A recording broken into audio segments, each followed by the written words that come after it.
মুখ্যমন্ত্রীকে রাখি পরালেন, অথচ প্রাক্তন মুখ্যমন্ত্রী বিপ্লব কুমার দেবকে কেন পরালেন না?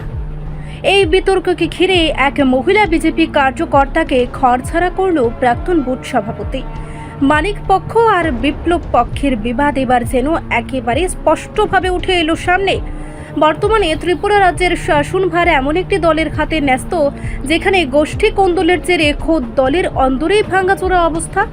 সেই ভাঙন জোড়া দেবেন নাকি জনসেবা করবেন জননেতারা, সেইটুকু বিচার করাও এখন দায়। প্রসঙ্গত, প্রতাপগড় মণ্ডলের এক নেত্রী চলতি বছর রাখি পূর্ণিমা উৎসবে মাননীয় মুখ্যমন্ত্রী ডক্টর মানিক সাহাকে রাখি পরান, কিন্তু বিপ্লব দেবকে পরাননি।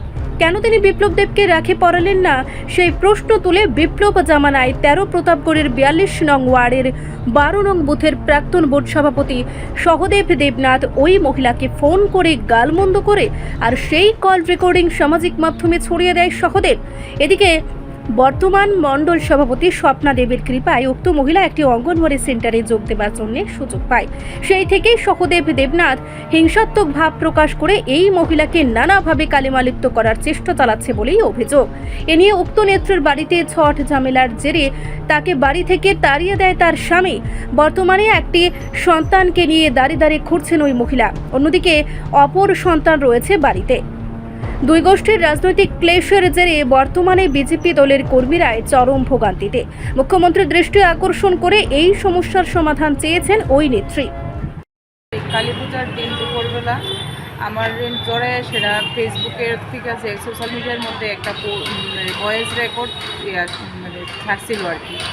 তো ভয়েস রেকর্ডটা যে ছাড়ছে ওইটার মধ্যে আমরা মাননীয় মুখ্যমন্ত্রী স্যারের যখন আমরা রাখি পূর্ণিমার সময় রাখি দিতে গেছি, কেন মুখ্যমন্ত্রী স্যারের রাখি দিচ্ছি বিপ্লবদারে রাখি দিচ্ছি না, ওই জিনিসটা নিয়ে সেটা আমার খুব বাজেভাবে সে ধমকাইছে।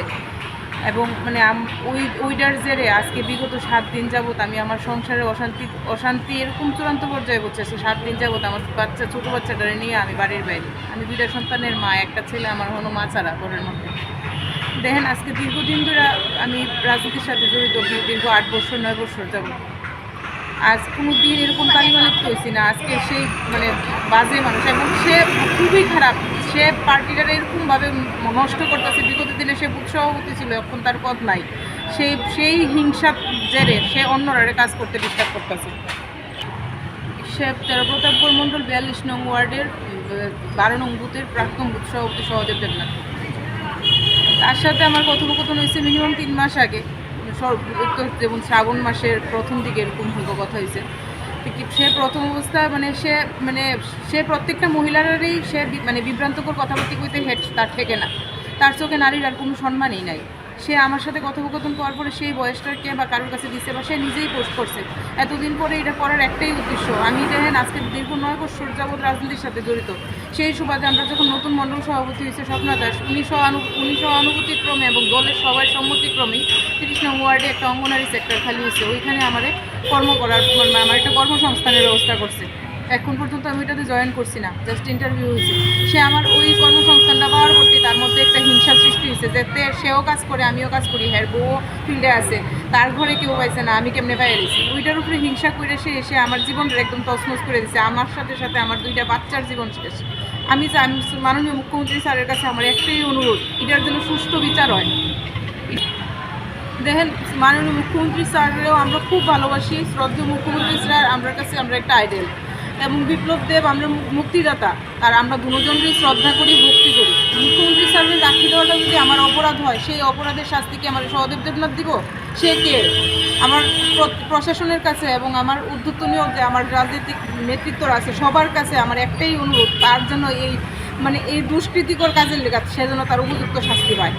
এখন পর্যন্ত সে তার পরিবার নিয়ে, সংসার নিয়ে বিন্দাস ঘুরতেছে ফেরতেছে। আমার মতন একটা সাধারণ ঘরের, আমি একটা মধ্যবিত্ত ঘরের মেয়ে, মধ্যবিত্ত ঘরের বউ, আমি এখন পর্যন্ত একটা বাচ্চা নিয়ে রাস্তায় ঘুরতেছি। এটার কী কারণ? আমি সবার কাছে দেখাইতে চাই যে আমি যে কষ্টে আছি, সেই যেই যন্ত্রণার মধ্যে আমি আছি, প্রতাপগড়ের অন্য কোনো মহিলা বা কোনো জায়গার অন্য কোনো মহিলারা যেন এরকম পরিস্থিতির শিকার নয়। এরকম দুষ্কৃতিকর লোক যেন দলের মধ্যে থেকে সেটা দলের ক্ষতি না করতে পারে, সেই দিকে যেন তারা দৃষ্টি দেয়। আমি সহদেব দেবনাথের উপযুক্ত শাস্তি চাই, এবং এটার সাথে যারা যারা জড়িত আছে তারা যেন উপযুক্ত শাস্তি পায়। আমি সহদেব দেবনাথ এবং সাঙ্গবাং করে দায়ী করি। কারণ তার কারণ একটাই, দেখেন আমি অনেকটা নিজের কন্ট্রোল করে আজকে 7 দিন পর আমি মহিলা কমিশনের দ্বারস্থ হয়েছি। আমি এখন দরকার লাগলে আমি সিএম স্যারের কাছেও যাবো।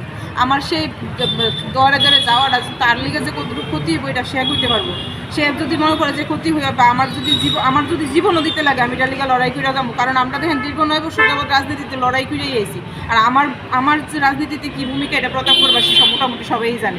আমার জীবন দিতে লাগলে আমি জীবনও দেবো। যদি আমি সবার কাছে সোশ্যাল মিডিয়ার মাধ্যমে সবার কাছে জানাই দিই, যদি আমার কোনো ক্ষতি হয় তার লেগে পরিপূর্ণ দায়ী থাকবো সহদেব।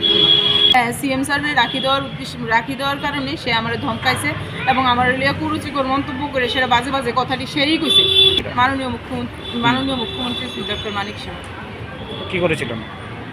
ওনারে না, এরপরে সে আমারে নিয়ে সেরা আরো অনেক বাজে বাজে কথা কইছে। আমি হেরে রাখি দিলাম না, কেড়ে হেরে রাখি। আরে ভাই, আমি কারে রাখি দিব, কারে আমি ভাই বানাবো? এটা কি আমি তোরে জিজ্ঞাসা, তুই কে? তোর ঘরে বউ আছে, তোর বোন থাকলে তোর বোনের জিগা, তোর ভাই বউরে জিগা, তুই আমরা জিগাইতে রে? তোর কি স্বার্থ? রিপোর্ট সংবাদ প্রতীক্ষা।